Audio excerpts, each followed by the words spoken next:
जीवन को अच्छा जीना है, शांति से जीना है। जब पुरानी बातें याद आए तो मेरा एक ही सूत्र याद रखना, जो भी आ रहा है जाने दो, निकल जाने दो। जो भी जा रहा है जाने दीजिए, उसे पकड़ के मत बैठिए। आदमी भूतकाल पकड़ के बैठा रहता है, तूने मुझे गाली दी। अब एक बात बताओ, उसने तुझे गाली दी तो एक बात बताइए, फिर तूने ली काहे को मेरे भाई? है वो गाली देने को स्वतंत्र है, तो हम भी गाली लेने नहीं लेने के लिए उतने ही स्वतंत्र हैं। लेकिन किसी ने गाली दी, तुम फट से ले लेते हो, ऐसे लेते हो, ऐसे लेते हो, जैसे सचिन का कैच लेने के लिए दौड़ लगा दी हो तुमने। विचार, सामने वाला गाली दे रहा है, आप क्यों ले रहे हैं गालियां?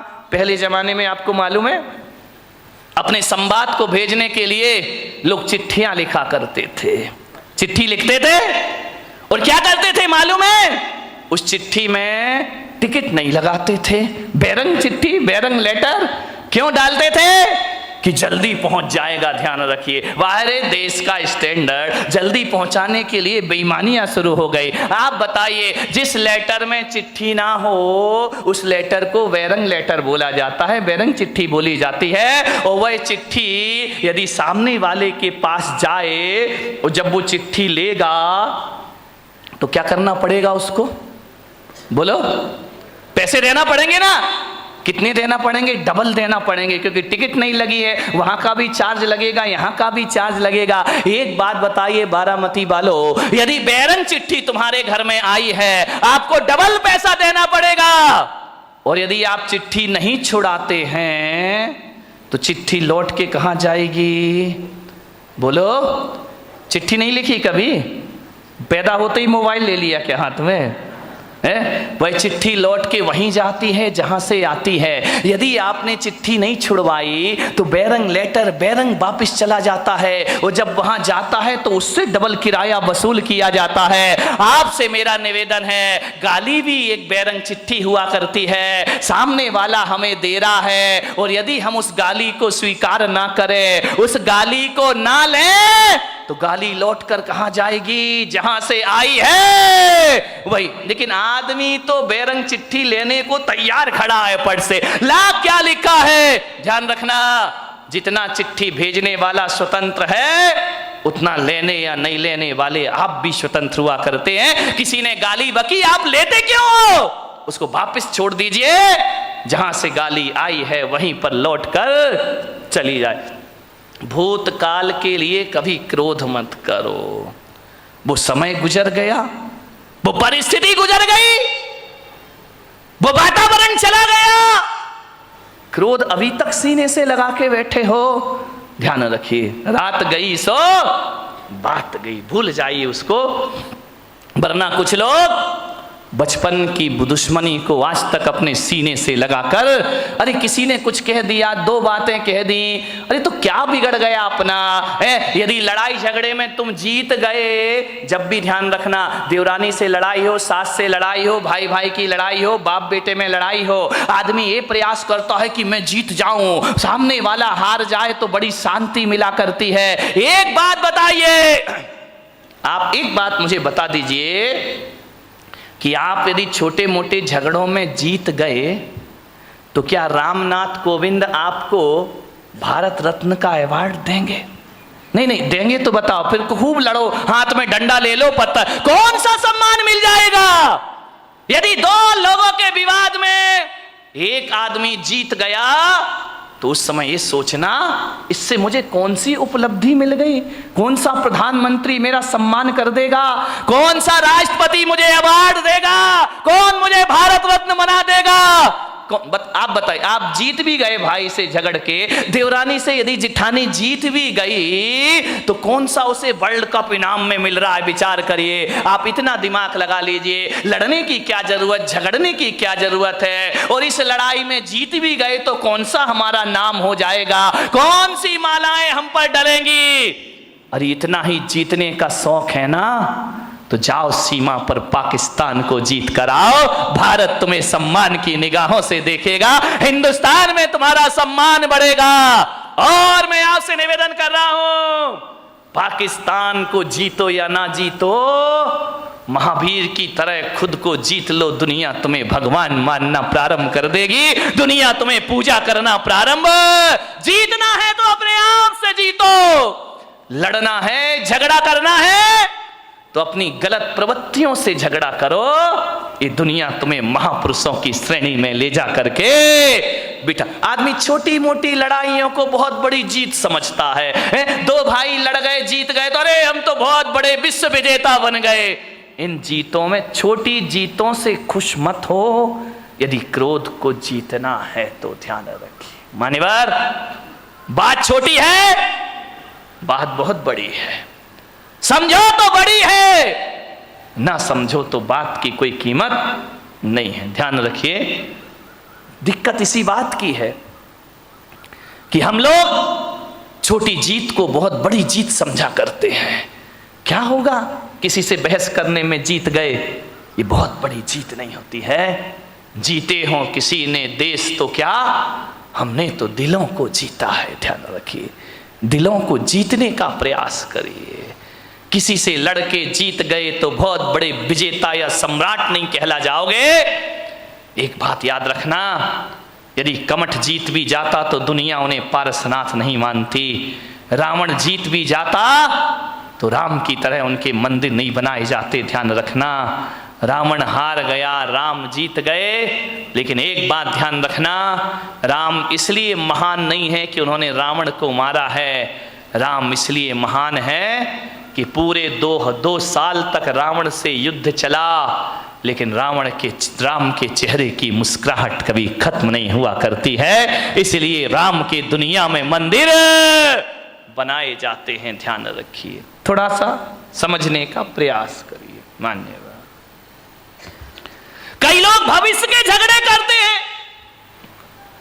कई का क्रोध फ्यूचर टेंस को लेकर होता है।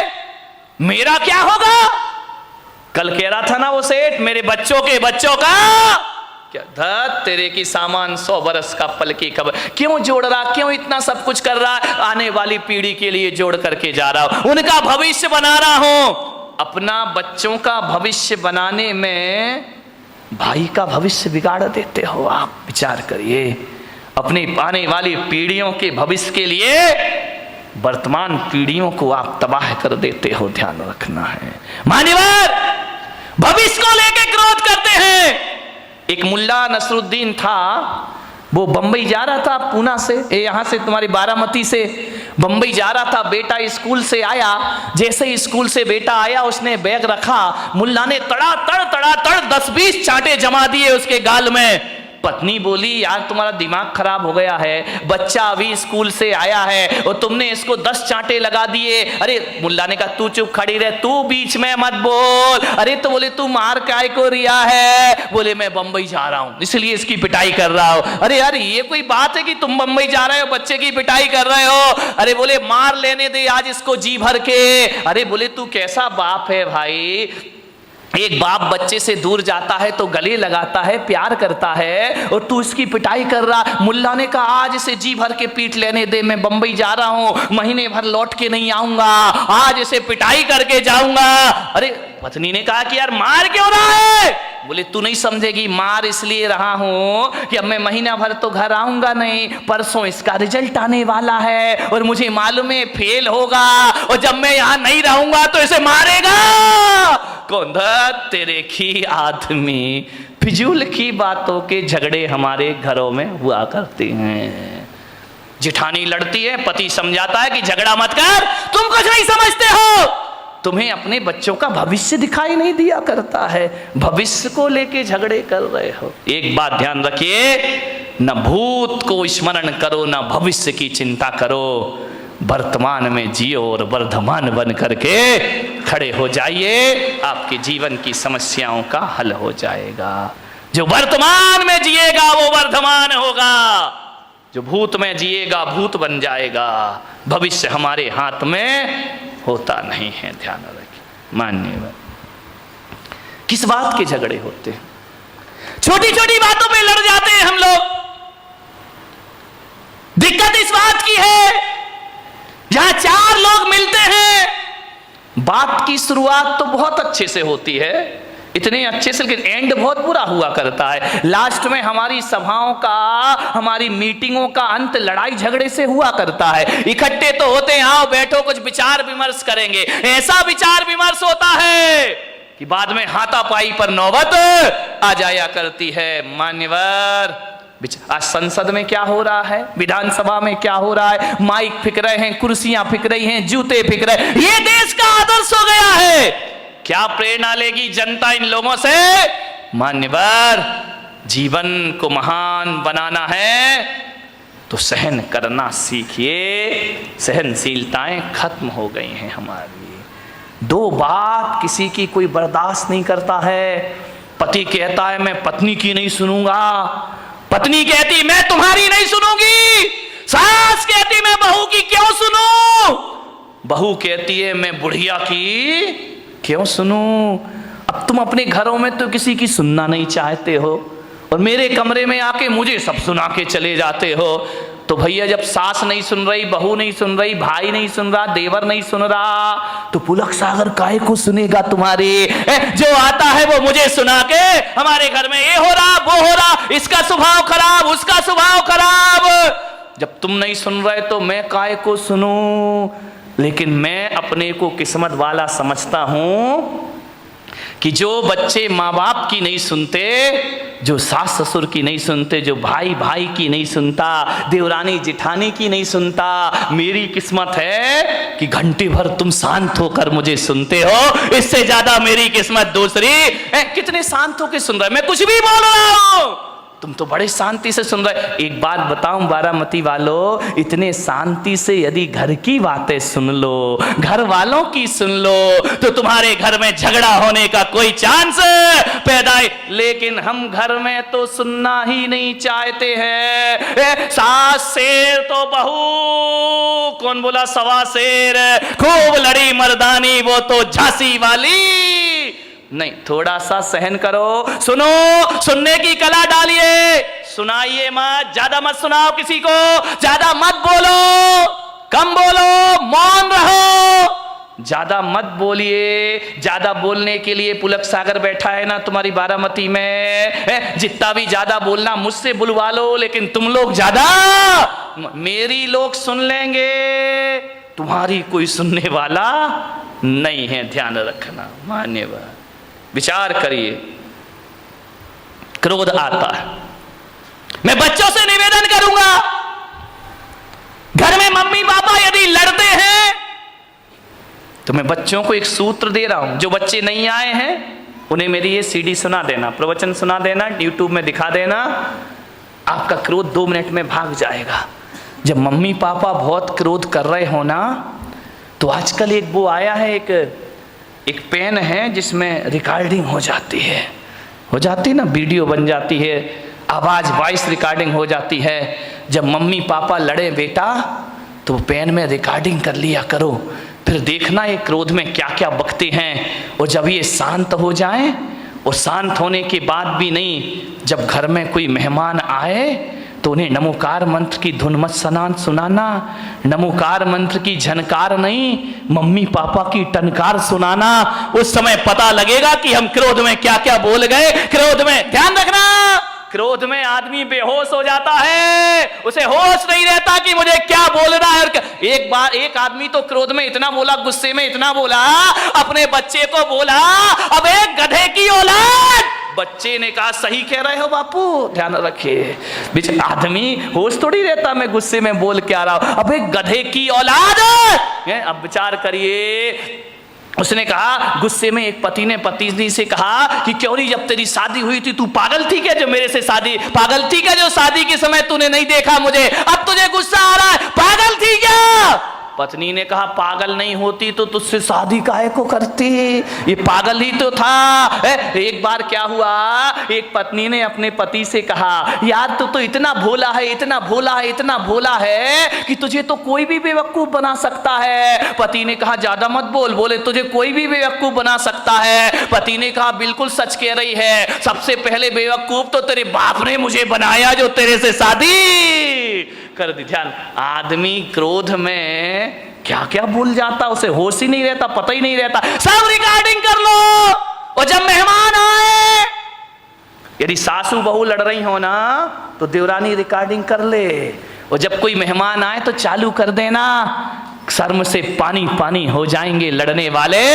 और अब जब भी लड़ेंगे तो याद रखेंगे कोई शैतान मेरी मोबाइल में फोटो तो नहीं बना रहा है, कोई आवाज तो टेप नहीं कर रहा। ध्यान रखना, क्रोध ज्यों-ज्यों बढ़ता है भाषा असभ्य होते चली जाती है, भाषा अपनी सभ्यता खो दिया करती है। क्रोध में जितने निकृष्ट वचन हो उतने एकत्रित कर लिए जाते हैं, लेकिन जब प्रेम होता है तो भाषा भी संभलती है और व्यवहार भी संभल जाया करता है। ध्यान रखिए मान्यवर, क्रोध से बचने का प्रयास करिए। सामने वाला यदि क्रोध करे तो हम क्या करें मालूम है? जब हम लोग बचपन में थे तो साइकिल चलाना सीखते थे। हमारे घर कोई भी आ जाए, वो घर में बात कर रहा, अपन उसकी साइकिल लेके भाग जाते थे। कभी कभी कोई साइकिल नहीं देता था ना तो एक शैतानी कर देते थे, उस साइकिल की हवा निकाल दिया करते थे, साइकिल में सुई कांटा चुभो के पंचर कर दिया करते थे, फिर वो आदमी घर नहीं जा पाता था। मैं भी आपसे कह रहा हूँ ऐसी शैतानियाँ तुम लोग मत करना जो हम लोगों ने बचपन में की हैं, लेकिन आपसे कह रहा हूँ इस दिमाग में भी बहुत क्रोध की हवा भरी हुई है। और जब क्रोध की हवा भर जाए और जब क्रोध प्रकट होने लगे उसे पंचर कर देना, थोड़ा सा क्रोध की हवा निकल जाएगी, क्रोध शांत हो जाएगा। पंचर कर दीजिए दिमाग को। पंचर कैसे करेंगे? ऐसे मत करना कि तुम यहाँ पे कांटा चुभो रहे हो दिमाग में, पंचर नहीं, ये तो दुर्घटना घट जाएगी। पंचर करने का मतलब इतना ही है कि यदि सामने वाला गुस्सा कर रहा है, क्रोध कर रहा है, तो अपने क्रोध की हवा निकाल दो, अपने क्रोध के टायर ट्यूब को पंचर कर दो। कैसे पंचर कर दो कि भैया जो तू गुस्सा कर रहा है, गालियां दे रहा है, इसका जवाब मैं 5 मिनट बाद दूंगा। ध्यान रखिए, थोड़ा सा धैर्य, 5 मिनट बाद जवाब दूंगा। मैं कहता हूं यदि 5 मिनट बाद जवाब देने का संकल्प ले लिया तो समझना हमारा क्रोध पंचर हो गया, हमारा गुस्सा पंचर हो गया। 5 मिनट बाद आप उस क्रोध का जवाब कभी नहीं दे पाएंगे। ध्यान, आपको लगेगा यार किन बातों पे लड़ रहे थे, किन बातों पर बहस हो रहा था, ये लड़ने जैसे कोई तो बात ही नहीं। क्रोध को पंचर कर दीजिए। एक आदमी को मैं जानता हूं, वो एक चिट्ठी लिख रहा था, ऐसी चिट्ठी ऐसी चिट्ठी ऐसी चिट्ठी, 4 पेज भर दिए उसने। इतनी गालियां इतने गंदे शब्द। मैं वहां पहुंच गया, मैंने कहा क्यों भाई क्या कर रहे हो? अरे बोले मेरा दोस्त है ना, अब दुश्मन बन गया है, बहुत मेरा अपमान किया उसने। मैं चिट्ठी लिख रहा हूं, हजारों गालियां उसने चिट्ठी में लिख दी। तेरा सत्यानाश हो, तू बर्बाद हो, तू धोखेबाज है। लालू चिल्ला रहा ना नीतीश को कि तू धोखेबाज है, तू धोखेबाज है, तूने धोखा दिया, गठबंधन तोड़ा, 1000 गालियां। ध्यान, चिल्लाते रहो, अभी तो सारी दुनिया में मोदी ही मोदी चल रहा है। ध्यान रखिए, 1000 गालियां लिखी उसने। बोले मैं इसको पोस्ट करने जा रहा हूं, उसके पास पहुंचेगी ये चिट्ठी। मैंने कहा एक काम कर मेरे भाई। बोले क्या? मैंने कहा एक काम कर, ये चिट्ठी तूने लिख दी? बोले लिख दी। मैंने कहा इसको आज नहीं कल पोस्ट ऑफिस में डालना, लेटर बॉक्स में डालना। बोले नहीं मैं तो आज ही डालूंगा। मैंने कहा नहीं तू कल डालना। तो बोले कि इससे क्या हो जाएगा महाराज, मेरा क्रोध ठंडा हो जाएगा। मैंने कहा बिल्कुल ठंडा हो जाएगा, तू हो या ना हो ये चिट्ठी तू कल डालना। लेकिन एक बात याद रखना, आज इस चिट्ठी को पैक मत कर, रखा रहने दे, कल पैक करना, टिकट लगाना और अपने दुश्मन के एड्रेस पर डाल देना। बोले ठीक है आप कह रहे तो ये नियम में पाल लेता हूं। उसने हजारों गालियां लिख करके एक लिफाफे में रख दी। दूसरे दिन जब डालने को गया तो उसने कहा कि यार एक बार पढ़ तो लूं, कोई गाली इसमें कम तो नहीं रह गई है। जैसे ही उसने पढ़ा, उसने देखा यार मैं कितना स्टैंडर्ड का आदमी और इतनी घटिया गालियां लिखा करता हूं, आप विश्वास नहीं करेंगे। जैसे ही उसने चिट्ठी पढ़ी, क्रोध शांत हुआ, चिट्ठी को फाड़ फूड़ कर डस्टबिन में डाल दिया। बोले जवाब देने से कोई मतलब। ध्यान रखना, क्रोध तात्कालिक पागलपन है, और जब ये पागलपन पैदा होता है तो एक बात याद रखना, क्रोध तात्कालिक पागलपन की निशानी है। जब आदमी क्रोध में होता है तो पागलों जैसी हरकतें प्रारंभ कर दिया करता है। लेकिन एक बात ध्यान रखना, ये ऐसा पागलपन है जो जब पागलपन ये दूर होता है ना तो पश्चाताप दे करके जाता है हमारी जिंदगी को। सिवा पश्चाताप के हमारे हाथ कुछ लगता नहीं। क्रोध के तात्कालिक पागलपन को शांत करिए, वरना जिंदगी भर आपको पछताना पड़ेगा। ध्यान रखिए, क्रोध तो छोटी सी का टेम्परेरी चीज है, परमानेंट चीज नहीं है। लेकिन क्रोध में जो भी हम करते हैं वो हमें जिंदगी भर के लिए पश्चाताप दिया करता है। ध्यान रखिए, एक बात याद रखना, क्रोध पे थोड़ा ब्रेक लगाना है तो तात्कालिक उत्तर मत दीजिए, थोड़ा सा इंतजार करिए। क्रोध अपने आप शांत होकर के चला जाएगा। ये क्रोध पैदा क्यों होता है आप बताइए? हर आदमी को क्रोध आता है। क्रोध क्यों पैदा होता है? जब अपेक्षा बढ़ जाती है तो क्रोध का जन्म हो जाया करता है।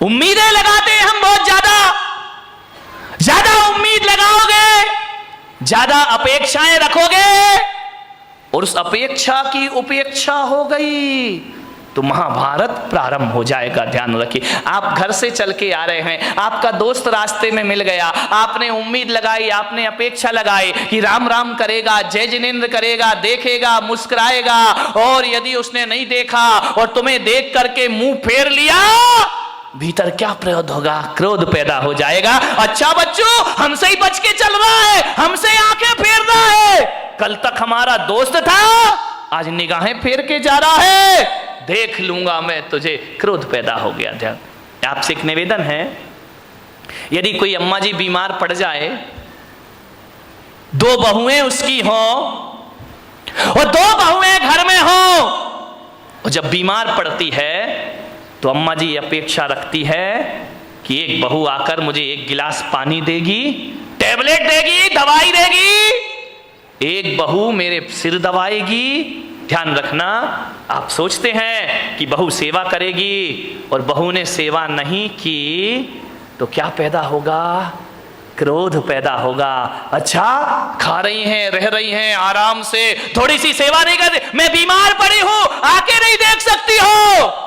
मैं अम्माओं से निवेदन करूंगा, यदि दोनों बहुएं पीहर चली गई हैं, घर बेटे बाजार में गए हैं और अब आप बीमार हो और अब आपको दवाई खाना है, और जब बहुएं घर में नहीं हैं तो बताइए अम्मा जी आप क्या करोगी? विचार करिए, बताइए। आप बीमारी की हालत में भी पलंग से उठोगी, उठने के बाद किचन तक जाओगी, गिलास में पानी लोगी, दवाई हाथ से खोलोगी और खा जाओगी। विचार करिए, यदि घर में सुखी रहना है तो बहुओं से ज्यादा अपेक्षाएं मत लगाइए। जब तक हाथ पैर चलते हैं अपना काम खुद करो और आनंद से जीवन गुजारिए, लाचार मत बनिए। ध्यान रखिए, बहू यदि पानी और दवाई नहीं ला रही है तो ये मत सोचना मेरी बहू खराब है, सोचने की तो बात है, बस इतना सोच लेना मेरी बहू पीहर गई है और मैं यहां पर अकेली हूं। अपना काम खुद करो। ध्यान रखिए, भगवान के मंदिर में जाओ तो ये मत कहना कि मेरे बच्चे और बहू बुढ़ापे में मेरी सेवा करें। मैं पुलक सागर तुम्हें एक सूत्र दे रहा हूं, भगवान के मंदिर में जाओ तो ये प्रार्थना करना कि हे भगवान, बहू बेटे तो छोड़ो, ऐसा बुढ़ापा देना कि किसी से एक गिलास पानी की उम्मीद भी मैं ना रखूं, किसी से सहायता की उम्मीद ना रखूं।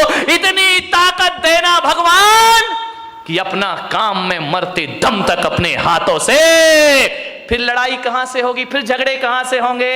हर काम अपने हाथों से कर लीजिए, ज्यादा अपेक्षाएं मत लगाइए, ज्यादा मत सोचिए। ज्यादा सोचेंगे नकारात्मक विचार पैदा होंगे। ध्यान रखिए, यदि अपना काम खुद कर लो। एक बात ध्यान रखना, लोग कहते हैं कि आराम करने से आदमी स्वस्थ होता है, और मैं पुलक सागर कहता हूं कि काम करने से आदमी स्वस्थ हुआ करता है। कौन है धनपति? एक बात बताइए, एक सेठ, 20 नौकर चाकर, दर्जनों गाड़ियां जिसकी यहां खड़ी हैं, एक गिलास पानी भी अपने हाथ से भर के नहीं पीता।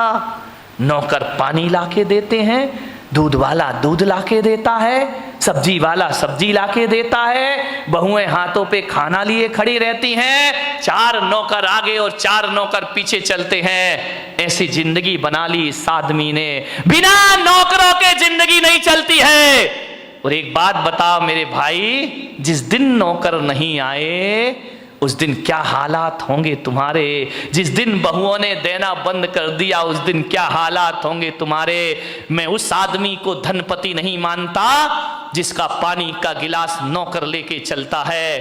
अरे आप विचार करिए, अपने पीने के लिए एक गिलास का पानी भी ना ले पाओ तो तुमसे बड़ा अपाहिज इस धरती पर कोई दूसरा नहीं हो सकता है। तुमसे बड़ा विकलांग कौन होगा। नौकर ना आए तो पानी नहीं पी सकता, नौकरानी ना आए तो चाय नहीं बन सकती।